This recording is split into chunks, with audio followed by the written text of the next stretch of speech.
बिस्मिल्लाहिर्रहमानिर्रहीम, अस्सलाम वालेकुम जी। आज हम आए हैं इमरान के फ्रेंड की तरफ आशियाना में, और ये है जी इनका घर, और इमरान साहब अंदर जा रहे हैं। थोड़ा सा अंधेरा है, रोशनी इतनी ज़्यादा नहीं नज़र आ रही है। तो ये देखें जी, ये इनका हाउस है। अच्छा, आशियाना में बड़े ज़बरदस्त से घर हैं बने हुए।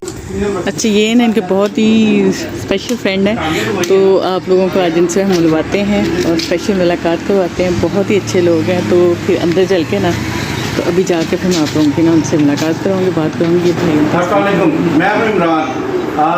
आज मैं आप लोगों को ऐसे कपल से मिलवाने जा रहा हूं जिन्होंने अपनी मजबूरी को मजबूरी नहीं बनने दिया और उन्होंने ज़िंदगी को ऐसे जिया जैसे जीने का हक हो।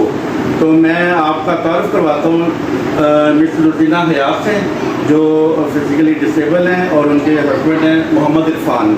तो ये बताएंगी कि इनको क्या मजबूरी है और अपनी डिसेबिलिटी के बारे में बताएंगी, और क्या इनकी एक्टिविटीज़ है, क्या करती हैं ये, और अपनी इनके लाइफ में क्या क्या प्रॉब्लम्स हैं। अगर इनकी लाइफ में या किसी की भी लाइफ में अगर ये बैरियर हटा दिए जाएँ तो किस तरह लाइफ को बेहतर किया जा सकता है। तो मिलते हैं मिस लुटीना हयात से। जी मिस लुटीना, आपकी बताएंगे आपकी डिसेबिलिटी क्या है? पोलियो फैक्ट्री है। तो आप थोड़ा सा डिटेल में बताइएगा कि आप क्या करती हैं, क्या एक्टिविटी है। अस्सलाम वालेकुम जी मिस लुटीना हयात, आप ये बताएंगे कि आपकी डिसेबिलिटी क्या है और आपकी लाइफ में इस वक्त क्या एक्टिविटीज़ हैं जो आप क्या शामिल हैं? मेरी बाई टाउन जाती है पोलियो फैक्ट्री है, और बचपन से ही है 2 साल की उम्र में ये फैक्ट्री हुआ था मेरे पास। तो उसके बाद जो है मेरी लाइफ टाइम मैंने ऐसे ही जिंदगी गुजारी। फिर मैंने स्कूलिंग एजुकेशन की, फिर मैंने कॉलेज में पढ़ा, उसके बाद मैंने पंजाब यूनिवर्सिटी में 4 साल मैंने वहाँ से डबल एम ए की डिग्री हासिल की, और उसके बाद फिर मैंने जॉब की है। मैं एज ए टीचर जो है आपको प्राइस समझ जाती हूँ। तो आपको ये प्रॉब्लम कब से हुआ था, ये पोलियो? 1 साल की उम्र से। 1 साल की उम्र से। क्या कभी ज़िंदगी में कभी आपकी मजबूरी, कभी हर्डल आई आपके काम में? मुश्किलात तो होती हैं, जब एक नॉर्मल बंदे के चलने फिरने में और एक डिसेबल बंदे के चलने फिरने में फ़र्क होता है। और कई जगह ऐसा कि जैसे स्टेयर्स आ जाती हैं या कोई ऊंची जगह आ जाती है जहाँ पर हम लोग चढ़ नहीं पाते, तो इस वक्त तो उस तरह से प्रॉब्लम्स तो होते हैं। और जिस तरह हम भाग दौड़ नहीं सकते, जैसे छोटे होते सब बच्चे भाग दौड़ होते, तो मैं नहीं भाग दौड़ सकती थी, तो इस तरह से वो उनकी तरह नॉर्मली खेल नहीं सकते। तो प्रॉब्लम्स तो होते हैं, लेकिन ये कि इन प्रॉब्लम्स को सेव करते हुए और उनके साथ जो है उनको फेस करने के बाद आगे बढ़ते गए फिर मैंने अपनी एजुकेशन जाने से रेगुलर स्टूडेंट्स की सेव। तो रुचना ये बताइएगा कि जब आपको ये डिसेबिलिटी पोलियो का मसला हुआ, तो जब आप बड़ी होती गई या आपने जब होश संभाला, तो आपने कैसा रवैया भाई अपने घर वालों का, अपने दोस्तों का, अपने कोलीग का, तो आप कैसा रवैया? नहीं, मेरे घर वाले, मेरे बाप जो है खास तौर पर नंबर बहुत सपोर्टिव थे। उन्होंने मुझे हमेशा हौसला अफजाई की, और उनकी वजह से ही मैंने एक एजुकेशन हासिल की, क्योंकि मेरे वालिद ने कभी एतराज़ नहीं किया था आने जाने पे या किसी काम पे। तो इस तरह से उन्होंने कभी मुझे रोक टोक नहीं की थी, बल्कि वो खुश होते थे और मुझे इंकरेज करते थे कि तुम ज़्यादा पढ़ो, दूसरे बच्चों की इसमें तुम ज़्यादा पढ़ो, ताकि तुम ज़्यादा अच्छी लाइफ में ला सको, किसी की मोहताजी ना अपनी हो। इस तरह मेरी माँ ने मुझे घरदारी भी सारी सिखाई, और फिर उसके बाद मुझे एजुकेशन में भी मेरी सपोर्ट रही कि तुम पढ़ो ज़्यादा से ज़्यादा, ताकि तुम्हें हमारे पास कोई मसला ही तकलीफ ना। तो घर की बड़ों की सपोर्ट जो है बहुत लाजमी होती है, खासतौर पर एक डिसेबल बच्चे के लिए बहुत ज़्यादा लाजमी है। जी, तो ऐसे ही कि घर वालों की अटेंशन ही जो है ना बच्चे तुम टीचर हो। जी अस्सलाम वालेकुम जी इरफान भाई, कैसे हैं आप? ठीक ठाक हैं इरफान भाई, आप ये बताइए कि आपको क्या मसला है, आपकी टाँगों को क्या है? मेरी टाँगों में पोलियो हुआ जी, और मैंने इलाज वगैरह में करवाया, फिर उसके बाद मैं ना अपना मेरे घर वालों का कि आप मेरे लिए ना लेकर कोई हुनर सीख लो।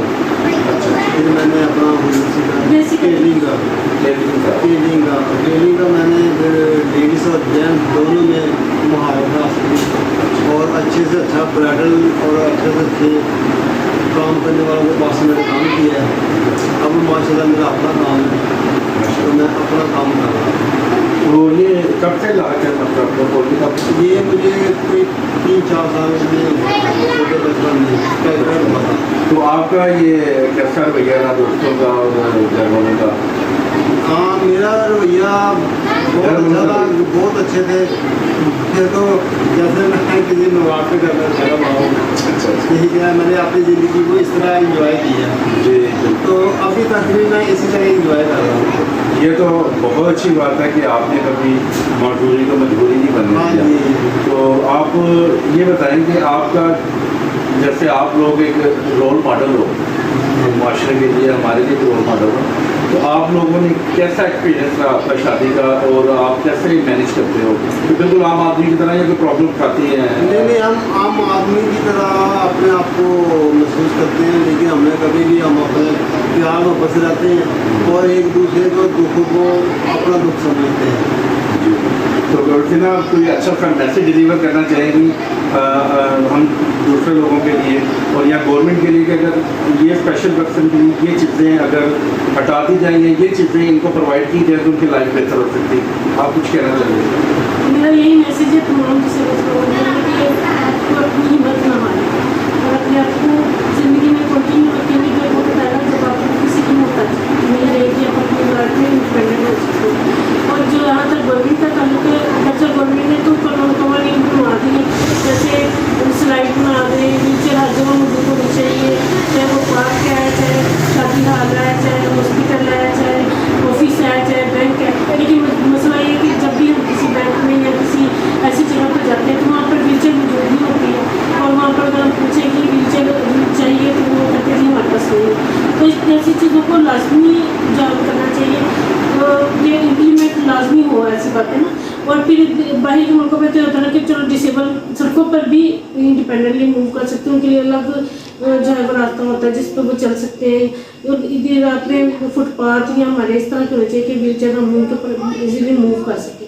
تو اس طرح بیریئر فری ہونے چاہیے تاکہ ڈسیبل بندہ اگر گھر کا سوتا صلاح بھی لانا چاہتا ہے یا کسی سے ملاقات کرنے کے لیے جانا چاہتا ہے یا کوئی اس کو ایسا اس کی کوئی ایسی ایکٹیویٹی ہے, شادی پہ جانا ہے, رشتے داروں سے ملنا ہے, تو وہ انڈیپینڈنٹلی بھی جا سکے, مارکیٹ جا سکے اور اپنے کاموں کو خود سر انجام دے سکے, بجائے اس کے کوئی دوسروں کا انتظار کرتا ہے کہ کب کوئی آئے گا, کب اس کی ویل چیئر موو کرے گا اور کب وہ اپنا کام جو ہے سر انجام دے گا.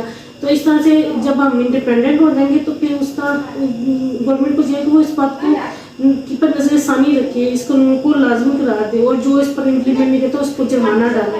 کہ آپ شادی حال میں آپ کروڑوں روپے کا بزنس کر رہے ہو کہ 15-20 ہزار کی ویل چیئر آپ یہاں پر نہیں رکھ سکتے. تو یہ میں نے دیکھا کہ عام طور پر کئی جگہوں پر ایسا ہوتا ہی نہیں ہے. اس طرح سے پارک میں بھی ایسا نہیں ہوتا. اس طرح سے کموڈ سسٹم کو جو ہونا چاہیے کہ اگر ڈسیبل بندہ کسی ہوٹل میں جائے, کسی جگہ پر جائے, تو اس کے وہاں پر اس کی فیسلٹی کے مطابق جو ہے وہ باتھ روم ہونے چاہیے تاکہ وہ انڈیپینڈنٹلی اپنے کام سر انجام دے اور وہ اسے کسی کی محتاجی نہ ہو.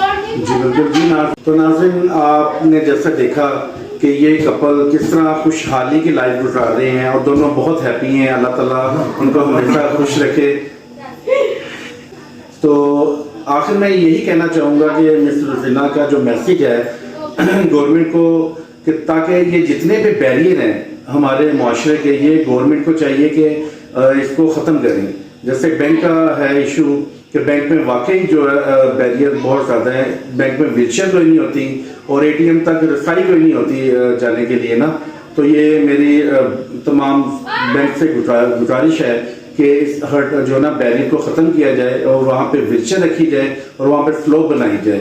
تو یہ کہنے کا مطلب یہ ہے کہ یہ جو ہمارے جو دوست ہیں اصل میں ریئل ہیرو یہ ہیں جنہوں نے اپنی معذوری کو ایک سائڈ پہ رکھ کے اور ایک کامیاب زندگی گزار رہے ہیں.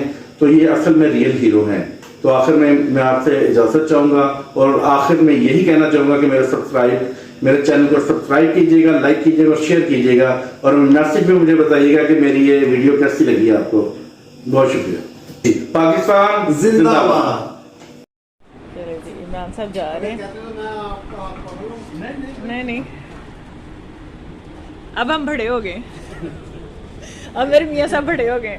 اچھا جی, بائے بائے, اللہ حافظ. بہت بہت شکریہ آپ لوگوں کا, بہت تھینک یو. اللہ تعالیٰ آپ لوگوں کو صحت دے, زندگی دے, تندرستی دے, اور ہمیشہ ایسے ہنستے مسکراتے رہیں, شاد و آباد رہیں. ٹھیک ہے نا, دعا میں یاد رکھیے گا آپ لوگ بھی ہمیں. اللہ حافظ.